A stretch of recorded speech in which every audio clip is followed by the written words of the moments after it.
Hello friends, আমি শুভম। বাংলাদেশের চরকি প্ল্যাটফর্মে একটা নতুন সিনেমা এসছে যার নাম লাইফ লাইন। খুব ছোট্ট সিনেমা, 1 ঘন্টা 40 মিনিটের মাত্র রানিং লেন্থ। দেখলাম সিনেমাটা কেমন হলো সেটা নিয়ে কথা বলবো এই ভিডিওতে। এবার এর যদি গল্পটা বলি, খুব ছোট্ট করে যদি বলি, কারণ বেশি গল্প রিভিল করবো না, মাত্র 1 ঘন্টা 40 মিনিটের সিনেমা। গল্পটা হচ্ছে একটা মানুষকে খোঁজার গল্প। একটা মেয়ে, যে রোলটা প্লে করছে বিদ্যা সিনহা মিম, তিনি শহরের মেয়ে। তিনি যাচ্ছে গ্রামে একটা মানুষকে খুঁজতে। তার সেই খোঁজার সঙ্গী বা সেই পথের সঙ্গী হচ্ছে একটা ছেলে, যে রোলটা প্লে করছে রেজন পারভেজ।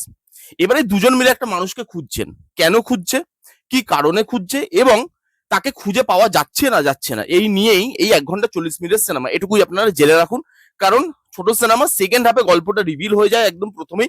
তো এটুকুই হচ্ছে গল্প, আমি আপনাদেরকে বললাম। এবার যদি এর পজিটিভ দিকগুলো নিয়ে কথা বলি, দেখুন, প্রথমত না, আমার কাছে যখন একটা সিনেমা খুব ছোট হয়, 1 ঘন্টা 40 মিনিটের সিনেমা হয়, সেখানে দুটো জিনিস না আমার কাছে খুব ইম্পর্টেন্ট। এক, তার রাইটিং, যে ক্যারেক্টার গুলো কিরকম, তাদের ডেভেলপমেন্ট কিরকম, গল্পটা কিরকম, তার লেয়ারিং কিরকম। তাহলে সেই বুঝে লেন্থটাকে ফিট করা হয়, বা সেই বুঝে লেন্থটাকে করা হয়, যে আমার যদি গল্পটা বড় থাকে, বা আমার যদি গল্পে প্রচুর লেয়ার থাকে, ক্যারেক্টার গুলোতে লেয়ার থাকে, তখন তার লেন্থ অবভিয়াসলি বেড়ে যাবে। আর যদি না থাকে, যদি গল্পটা ছোট হয়, তাহলে ছোট আপনি সিনেমা বানান। এরকম না যে গল্পটা ছোট, ক্যারেক্টার গুলোতে সেরকম ভাবে লেয়ারিং করার কিছু নেই, কিন্তু আপনি 2.5 ঘন্টার একটা সিনেমা বানাচ্ছেন।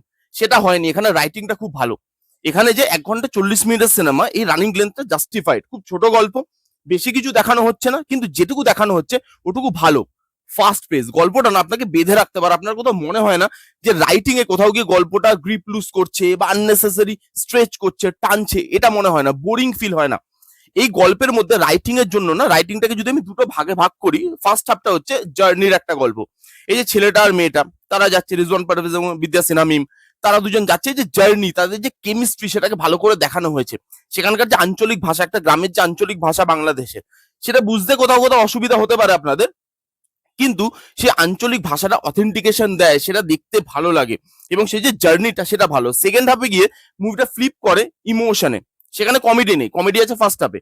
সেকেন্ড হাফে গিয়ে মেনলি ইমোশনে ট্রান্সফর্ম হয় জিনিসটা, এবং সেখানেও রাইটিং খুব ভালো। এবং খুব কম জিনিস দেখিয়েছে, ছোট জিনিস দেখিয়েছে, ছোট সময়ের মধ্যে দেখিয়েছে, সেটা ভালো। এবং আরেকটা জিনিস আমার কাছে খুব ইম্পর্টেন্ট, যেরকম বললাম যে দুটো জিনিস, একটা হচ্ছে রাইটিং এবং সেকেন্ড হচ্ছে পারফরমেন্স। এখানে পারফরমেন্স চূড়ান্ত। বিদ্যা সিনহা মিম, তিনি যেভাবে একটা জায়গায় যাচ্ছে, তারপরে কিছু মানুষের কাছে পৌঁছাচ্ছে, সেই মানুষগুলোর সঙ্গে সে কিভাবে কানেক্টেড হচ্ছে, তার ঘটনাটা, সেটা যেভাবে আপনাকে ইমোশনাল করে, এবং তার পারফরমেন্স আউটস্ট্যান্ডিং। রিজন পারভেজ, এই অ্যাক্টরটাকে আমি এর আগে একটাই কাজ করতে দেখেছি, মানে আমি একটাই কাজ করতে দেখেছি, সে হয়তো অনেক কাজ করে থাকবে, সেটা হচ্ছে রেজওয়ান পারভেজ। এবং এর আগে আমি খালি তাকে চা গরমে দেখেছি, যেটা মানে চরকিতেই এসেছিল। ওই চা গরমে তার পারফরমেন্স আমার খুব ভালো লেগেছে। খুব ন্যাচারাল অ্যাক্টর, যেভাবে কাজ করেন খুব ন্যাচারাল বলে মনে হয়। যে জায়গায় তিনি রোলটা প্লে করছেন, সেই জায়গার মানুষ বলে তিনি নিজেকে দেখাতে পারেন। এখানেও তার পারফরমেন্স ভালো। এদের দুজনের পারফরমেন্সের জন্য, এদের দুজনের মধ্যে যে কেমিস্ট্রিটা, কারণ প্রথমে না, এই কেমিস্ট্রিটা শুরু হবে একটা দেওয়া নেওয়া সম্পর্কের মধ্যে দিয়ে।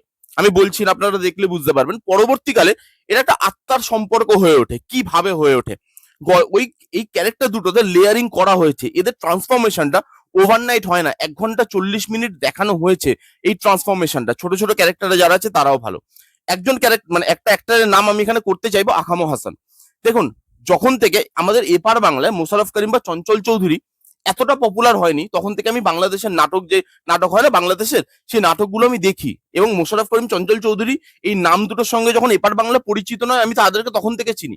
এবং তাদের মধ্যে আরেকটা অ্যাক্টরের নাম আসে, কিন্তু তিনি এত পপুলার না আমাদের এপার বাংলায়, সেটা হচ্ছে আকামো হাসান। আপনি দেখবেন বাংলাদেশে অনেক নাটকে তারা না, এই মোশাররফ করিম, চঞ্চল চৌধুরী, এই দুজনের সাথে আকামো হাসান অনেক পারফর্ম করেছে, এবং তাদের সমান সমান রোলে পারফর্ম করেছে। এমন নয় যে তাদের দুজনকে বেশি রোল, একে সাইড রোল বা ক্যারেক্টার আর্টিস্ট, এরকম নয়। তাদের সমান সমান রোল পেয়েছে।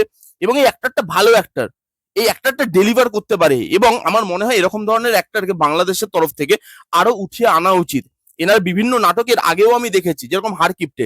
হারকিপ্টে তো বাংলাদেশে খুব পপুলার একটা নাটক, তেরা জামাই। সেই কমেডি নাটকগুলো আমি দেখেছি, এবং ইনি মোস্টলি নাটকেই কাজ করে। সেরকম সিরিজ বা সিনেমা আমি তাকে করতে দেখিনি, হয়তো করেন, আমার দেখা নেই, হয়তো নাটকে মোস্টলি থাকেন।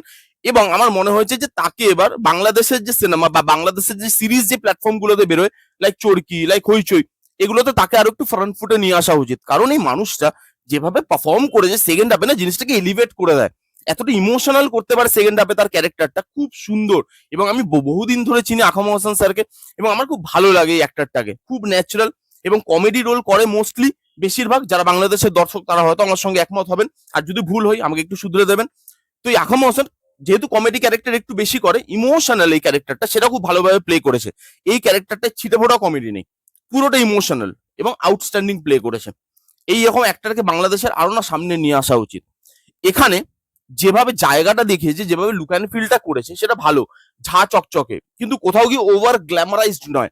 আপনার মনে হবে না যে ভাই সাধারণ মানুষকে দেখাচ্ছে, কিন্তু সেটা তো ওভার গ্ল্যামারাইজড করে কি করে দেখাতে পারে, গ্রামের দৃশ্য দেখাচ্ছে, গ্রামের লোকজনকে দেখাচ্ছে, সেটাও খুব ঝা চকচকে, সেই জিনিসটা নয়। ইমোশনালি সিনেমাটা আপনাকে কনভার্ট করতে পারে, আপনি কাঁদতে বাধ্য হবেন লাস্টের দিকে।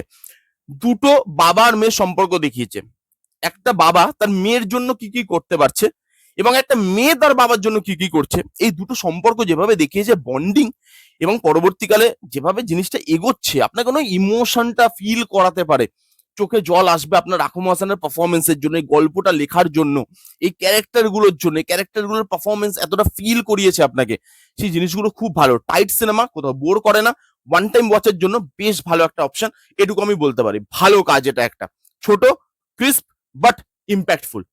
এবার যদি নেগেটিভ দিক নিয়ে কথা বলি, সত্যি কথা বলবো, এই পুরো সিনেমার মধ্যে আমার কোনো নেগেটিভ দিক লাগেনি। হ্যাঁ, কিছু লোকের ফার্স্ট হাফটা একটু স্লো লাগতে পারে, ওটা আমার জন্য নেগেটিভ দিক নয়, যেহেতু আমি স্লো বার্ন ট্রিটমেন্ট ভালোবাসি। কিছু লোকের জন্য ফার্স্ট হাফটা একটু স্লো হতে পারে, বাট আপনি যদি একটু ধৈর্য ধরে দেখেন, একটু একটু একটু করে গল্পটা যেতে যেতে যেভাবে আপনাকে গ্রিপ করে নেয়, তার পরবর্তীকালে গল্পটা কিন্তু আপনার দেখতে ভালো লাগবে। এটুকুই বলার ছিল এই সিনেমাটার, এটাই রিভিউ। আমার বেশ ভালো লেগেছে, আমি সবাইকে রেকমেন্ড করবো, সেটা এপার বাংলা হোক ওপার বাংলা হোক, সব দর্শককে রেকমেন্ড করবো, যান কাজটা দেখুন, ভালো একটা কাজ হয়েছে। এই ছিল লাইফলাইন বলে সিনেমাটার রিভিউ। কারা কারা দেখেছেন, আপনাদের কি রকম লেগেছে কমেন্ট করে জানান। যারা যারা দেখেননি জান গিয়ে দেখতে পারেন। কেমন লাগলো রিভিউটা জানাতে ভুলবেন না। ভালো লাগলে please give it a Thums up, like করবেন, কমেন্ট করবেন, শেয়ার করবেন, চ্যানেলটাকে মাস্ট মাস্ট সাবস্ক্রাইব করবেন। দেখা হচ্ছে নেক্সট কোনো ভিডিওতে, ততক্ষণ bye bye, take care and be safe.